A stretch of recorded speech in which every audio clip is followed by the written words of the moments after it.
আসসালামু আলাইকুম, welcome back to my channel. আজকে আপনাদের সবার সাথে শেয়ার করতে যাচ্ছি ডিম ভুনা। এটা খুবই সিম্পল এবং ইজি একটা রেসিপি। ডিম ভুনা করার জন্য আমি এখানে 4টা ডিম সেদ্ধ হতে বসিয়ে দিয়েছি। সেদ্ধ হওয়ার পরে এটাকে উঠিয়ে নিয়ে তারপরে চামড়াগুলো ছিলে নেব। আর এটাকে মাঝখান দিয়ে কেটে তারপরে হালকা একটু দাগ কেটে নেব ডিমের গায়ে।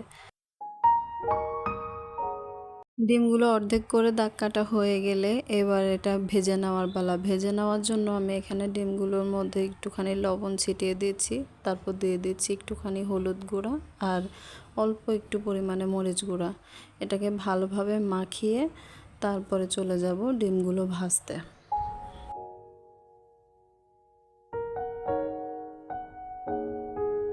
ভাজার জন্য এখানে আমি প্যানের মধ্যে কিছু পরিমাণ তেল নিয়ে নিয়েছি, একটু বেশি পরিমাণেই নিয়েছি। এই তেলটা দিয়ে আমি পুরো রান্নাটা করব।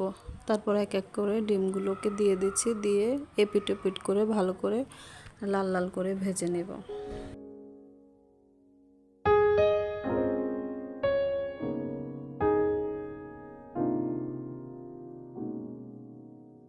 ডিমগুলো ভাজা হয়ে গেলে এবার উঠিয়ে নিয়ে তার মধ্যে দিয়ে দিচ্ছি পেঁয়াজ কুচি এবং 4-5টা ফালি করে রাখা মরিচ দিয়ে এটাকে ভালোভাবে নেড়ে চেড়ে ভাজা ভাজা করে নেব।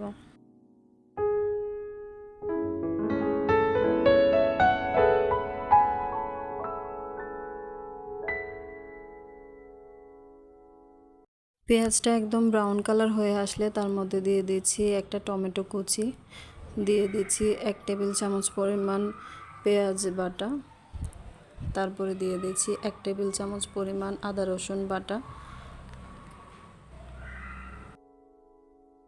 তারপর এখানে অ্যাড করব 1 টেবিল চামচ পরিমাণ মরিচ গুঁড়া, 1/2 টেবিল চামচ হলুদ গুঁড়া, 1/2 টেবিল চামচ জিরার গুঁড়া, দিয়ে লবণ দিয়ে দিচ্ছি পরিমাণ মতো। তারপরে এটাকে ভালোভাবে নেড়েচেড়ে মিক্স করে নেব পেঁয়াজের সাথে।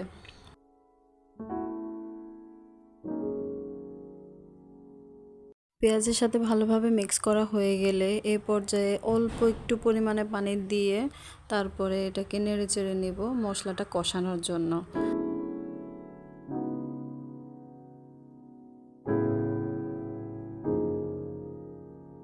কিছুক্ষণ পরে যখন দেখতে পাবেন মশলাটা ভালোভাবে কষানো হয়ে গিয়েছে, তারপরে দিয়ে দিচ্ছি আগে থেকে ভেজে রাখা ডিম। ডিম দিয়ে ভালো করে নেড়েচেড়ে হালকা হাতে এটাকে উল্টে পাল্টে দিয়ে অল্প একটু পরিমাণে পানি দিয়ে এবার অপেক্ষা করতে থাকবো ডিমের ঝোলটা ঘন হয়ে আসার জন্য আর এটা ভালোভাবে কুক হয়ে আসার জন্য।